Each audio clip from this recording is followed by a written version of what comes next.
आज की खबर सीधे उस जगह से आ रही है जहां से पूरी दुनिया की अर्थव्यवस्था सांस लेती है, स्ट्रेट ऑफ हॉर्मुज।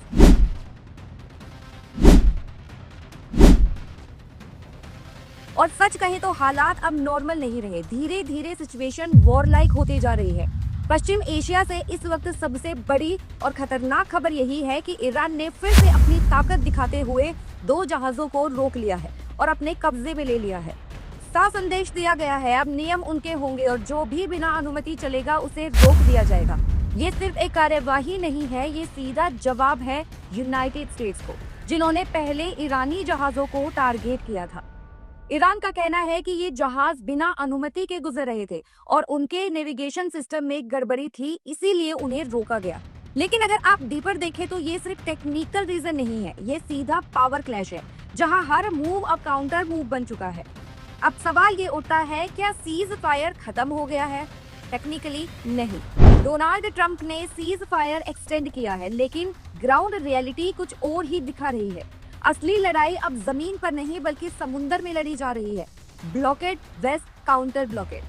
हार्मोज कोई साधारण रास्ता नहीं है, यहाँ से दुनिया का करीब 20% तेल गुजरता है। अगर यहाँ इंस्टेबिलिटी बढ़ती है तो उसका असर सिर्फ गल्फ तक सीमित नहीं रहेगा, बल्कि ग्लोबल इकोनॉमी हिल जाएगी। यही वजह है कि पूरे खाड़ी क्षेत्र में चिंता साफ दिख रही है। अब इसमें एक और बड़ा खिलाड़ी खुलकर सामने आ गया है, चाइना। चीन की एनर्जी सप्लाई काफी हद तक इस रूट पर डिपेंड करती है और जब अमेरिका ने काउंटर प्रेशर बनाया तो सीधे असर चीन के जहाजों पर पड़ा।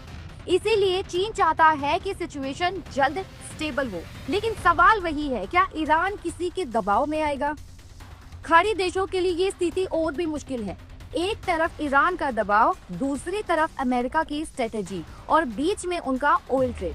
अगर ये रूट बंद होता है तो उनकी इकोनॉमी पर सीधा असर पड़ेगा। इसीलिए अब ये देश खुलकर चिंता जता रहे हैं और इंटरनेशनल प्रेशर बनाने की कोशिश कर रहे हैं।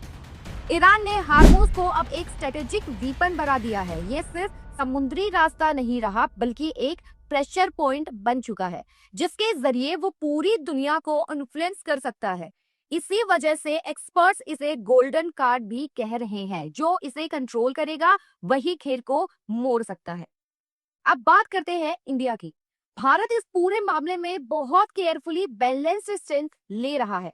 नरेंद्र मोदी पहले ही कह चुके हैं कि भारत शांति चाहता है और राजनाथ सिंह ने भी संकेत दिए हैं कि जरूरत पड़ी तो भारत मीडिएशन रोल निभा सकता है। लेकिन भारत सिर्फ बयान नहीं दे रहा, ग्राउंड लेवल पर भी अलर्ट है, क्योंकि भारत की एनर्जी सिक्योरिटी भी काफी हद तक इसी रूट पर डिपेंड करती है। इसीलिए भारत का स्टैंड साफ है। हार्मोज एक इंटरनेशनल वाटर वे है और यहाँ किसी भी तरह का ब्लॉकेड इंटरनेशनल लॉ के खिलाफ है।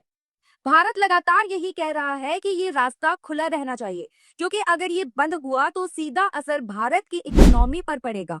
तेल महंगा होगा, इन्फ्लेशन बढ़ेगी और आम आदमी की जेब पर सीधा असर पड़ेगा। अब सबसे बड़ा सवाल यही है, आगे क्या होगा? क्योंकि ये टकराव ज्यादा लंबा खींचना मुश्किल है।